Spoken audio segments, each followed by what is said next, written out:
Olá, alunos! Tudo bem com vocês? Espero que estejam bem, com saúde. Vou fazer uma explicação sobre um assunto que vocês já viram, tá?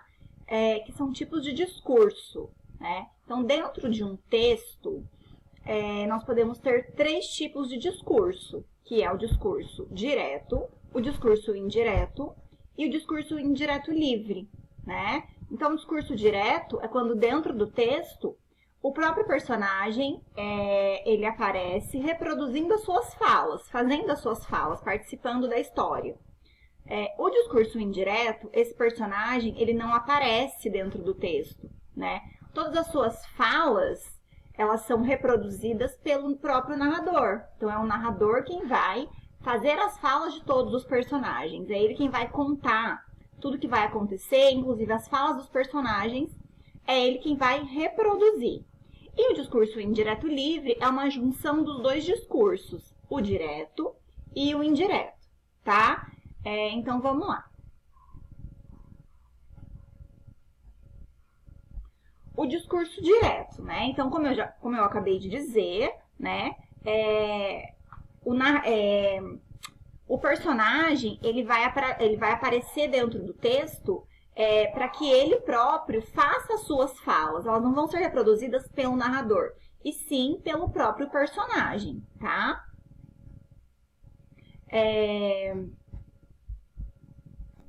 Como que esse discurso vai aparecer dentro do texto? Através do travessão, nos textos narrativos, né? Ou também pelas aspas, né? Às vezes em notícia, em vários textos que vocês podem usar o discurso direto, artigo de opinião, aí no caso, vão aparecer através das aspas, tá? Então, o travessão sempre no texto narrativo, tá? Quando não for um texto narrativo, for um gênero dissertativo, vai ser sempre pelas aspas, tá?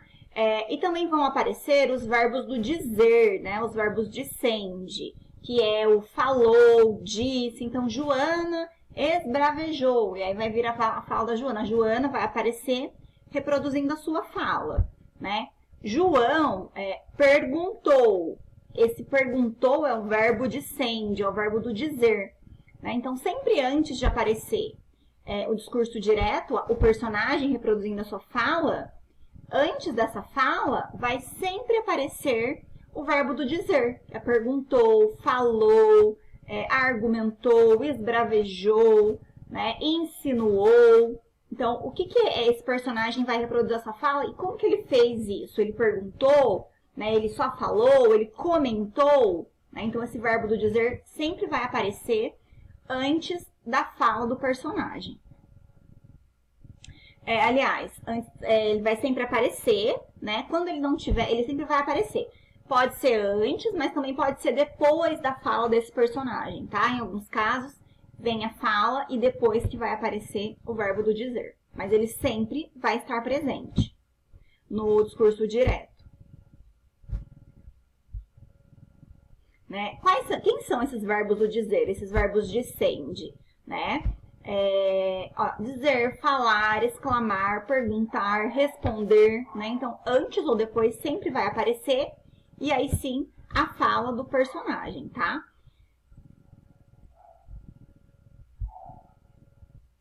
Por que a gente usa o discurso direto? Por que razão a gente usa o discurso direto, né? Então, quando aparece o personagem reproduzindo a sua própria fala, né, isso dá mais autenticidade. Então, geralmente é quando o personagem ele tem uma característica específica, um falar com regionalidade. Por exemplo, um falar caipira.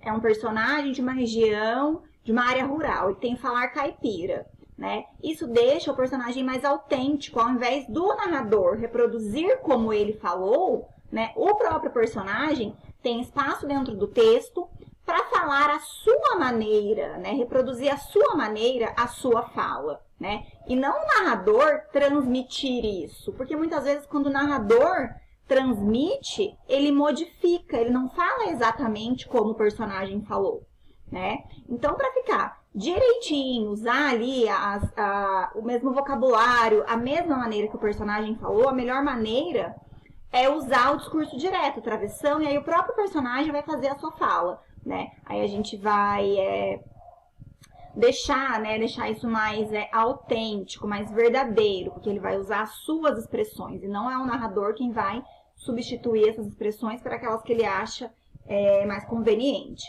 Quando a gente fala alguma coisa que o outro falou, geralmente a gente faz uma alteração no discurso, a gente usa outras palavras. Diz o que o outro falou, né? Mas em outras palavras, né? Então, quando a gente usa o discurso direto, né, você mantém a originalidade do discurso, tá? Então, uma das razões é essa. Segunda, distanciar-se, porque o enunciador citante não adere ao que é dito e não quer misturar o dito com aquilo que efetivamente assume, né? Então, quando o personagem aparece, fica mais distante quem é o narrador e quem é o personagem. Quando o texto todo é feito pelo narrador, né, fica muito misturado, né? As falas, parece que o texto todo é do narrador. Você não vê os personagens aparecendo, né? Então, quando a gente dá esse espaço pro personagem, a gente separa quem tá contando, né? Quem realmente faz parte da história. Fica mais interessante. Mostrar seu objetivo sério, né? Então, dar espaço aí pro personagem. Além disso, a introdução do discurso direto deve se satisfazer as duas exigências em relação ao leitor de um texto. Marcar a fronteira que o separa do discurso citado. Delimitar a fala citada, né? Então, obrigatoriamente, tem que usar o verbo do dizer. Perguntou, falou, exclamou, esbravejou. E tem que delimitar, tem que usar lá o travessão, 2 pontos, travessão ou as aspas. Então, as aspas vai começar e vai terminar onde começa e onde termina a fala dessa pessoa, tá? Isso é obrigatório.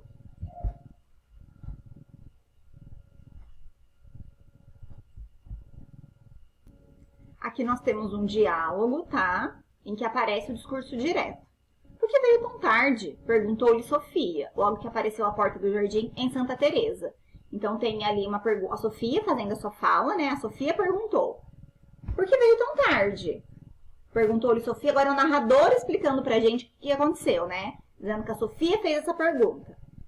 Depois do almoço, que acabou às 2 horas, estive arranjando uns papéis. Mas não é tão tarde assim, continuou o Rubião, vendo o relógio. São 4h30, né? Então, depois do almoço, que acabou às 2 horas, estive arranjando uns papéis.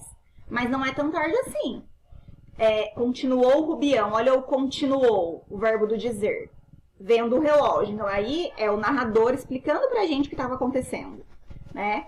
Não é tão tarde assim, são 4h30, né? Então essa aí é a fala do Rubião. Agora a Sofia novamente. Sempre é tarde para os amigos, fala da Sofia. Replicou Sofia, em ar de censura, né? Replicou, olha o verbo do dizer, replicou Sofia, né? Poderia ser retrucou, né? Quer dizer que ela respondeu para ele, né? Então, primeiro ela perguntou, ele continuou e depois apareceu o replicou, tá? Vejam que todos estão com travessão e essas aspas é porque é um trecho de um livro, tá? Por isso que estão entre aspas, porque foi retirado esse trecho de um livro.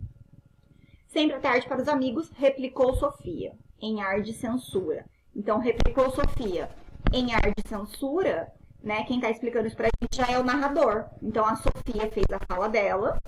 Sempre à tarde para os amigos. Ela diz isso pro Rubião. E aí entrou o narrador, explicando pra gente o que está acontecendo, né? Replicou Sofia em ar de censura, tá? Então, esse é um exemplo de discurso direto. Deixa eu retornar aqui. Os sinais de pontuações, né, são extremamente importantes, que é o travessão, tem que ter, ou as aspas, tá? Isso aqui a gente pode passar. Vamos para o discurso indireto. No discurso indireto, né, é o narrador quem vai reproduzir o discurso, né? Então, olha que interessante, ele vai traduzir o que foi falado, mas não as palavras exatas, mas sim o conteúdo do pensamento. Então, o narrador vai reproduzir o que foi dito, mas não com as mesmas palavras, né? E sim o conteúdo que foi dito, mas não com as mesmas palavras. Isso é muito interessante, tá? Então, vamos lá.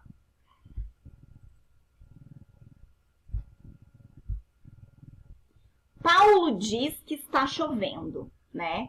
Então, olha, se fosse o Paulo fazendo a sua fala, seria como? Está chovendo, disse Paulo. Né? Mas aqui não é o Paulo que está dizendo isso. Eu estou dizendo o que o Paulo falou. Paulo disse que está chovendo. Né? Então, vamos pensar nós todos juntos em uma sala de aula. E aí um de vocês fala para o outro, nossa, que aula chata. O João falou que a aula é chata. Percebam, o João falou que aula chata. Mas quando eu vou reproduzir a fala do João, eu preciso dizer que o João falou que a aula é chata. Né? Esse discurso se ampliou. Eu não usei as mesmas palavras que ele. Então, de um para o outro, acrescenta-se palavras, né? E a gente precisa fazer algumas alterações. Então, Paulo diz que está chovendo. Eu escutei o Paulo falando e estou reproduzindo o que ele disse. O Paulo diz que está chovendo, tá? Paulo sabe que está chovendo. Se fosse o Paulo dizendo, né? O Paulo diria. Então, Paulo diz, está chovendo, né? Então, vocês percebam que aí vai mudar, né? Vamos lá. No discurso indireto, né, o narrador utiliza suas palavras para dizer o que o outro falou, né? Então, por exemplo, está num carrinho de lanche, alguém chegou e falou, eu quero um x-salada. Como é que você vai reproduzir essa fala? O cliente pediu um x-salada, né? Como é que foi a fala do cliente? Eu quero um x-salada. Mas quando você vai reproduzir a fala dele, o cliente pediu um x-salada, né? Então, olha ele, quero um x-salada. Você reproduzindo isso, o cliente pediu um x-salada. Então, as frases modificam, porque agora eu estou reproduzindo o que ele falou, tá?